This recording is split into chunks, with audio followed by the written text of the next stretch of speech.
Every Kevin Costner baseball movie ranked. There is no actor more associated with baseball movies than Kevin Costner.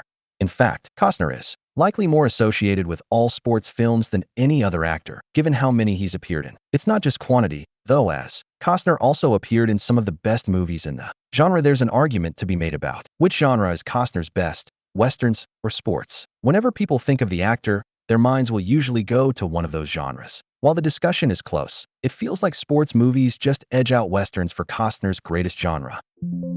In total, Kevin Costner has appeared in 5 baseball movies throughout his career. The interesting thing is that he almost never repeats a character, portraying a pitcher, a catcher, and people who aren't even actually on the field during the game. It makes for an impressive and varied list. Chasing Dreams, 1982. If you've never heard of Chasing Dreams, that's totally fine. In fact, not many people have. The 1982 film hasn't been seen by a lot of people, and even those who have watched it have likely forgotten about it. However, it is notable because of Kevin Costner's role. Chasing Dreams is officially the second movie in Kevin Costner's filmography, after another little-known project called Sizzle Beach, USA, though he only has a small part. In it, he plays the older brother of the protagonist. The plot is relatively straightforward, focusing on a teenage boy who grew up on a farm and discovers that he's actually really good at baseball. It's fitting that one of Costner's first ever movies was about baseball because it helped set the tone for the rest of his career. The Upside of Anger, 2005. After years of establishing himself as a sports movie king, Kevin Costner kind of returned to the genre in 2005. It's easy to understand if you were unaware,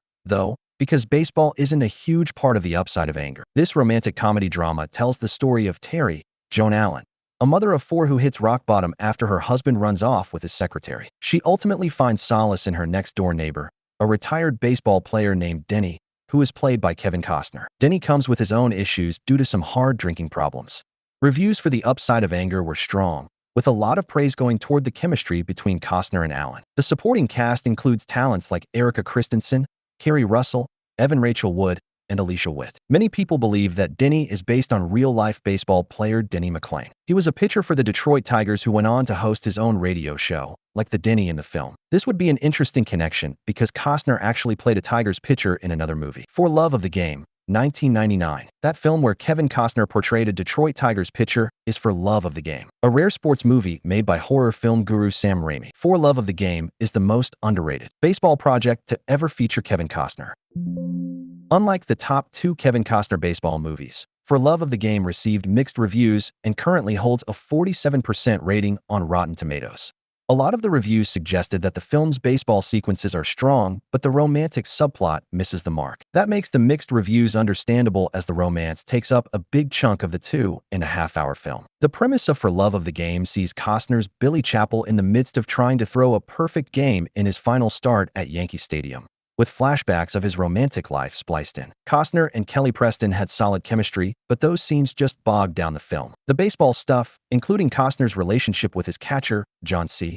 Reilly, is a blast. Plus, the film features commentary by legendary broadcaster Vin Scully, making it feel more authentic. Field of Dreams, 1989. For so many people, Field of Dreams is their favorite baseball movie. There's even an episode of How I Met Your Mother where the guys reminisce about their love of the film and get upset when a friend considers it a bad movie. This is another baseball flick where Costner doesn't portray a player. Instead, Field of Dreams sees Costner play Ray Kinsella, a farmer who had a troubled relationship with his late father, who was a huge baseball fan. Ray hears a voice telling him to build a baseball field on his farm, and when he finally does, ghosts of legendary players appear, including Shoeless Joe Jackson. At times, it's a sappy movie, but that's part of the charm, and it shows the beautiful side of baseball and how it can bring people together. In fact, Major League Baseball recently played a Field of Dreams game at a cornfield in Iowa, and it was a special moment. Field of Dreams was a pretty strong box office success while being nominated for 3 Academy Awards, including Best Picture. It also has a lasting legacy that has helped it remain a classic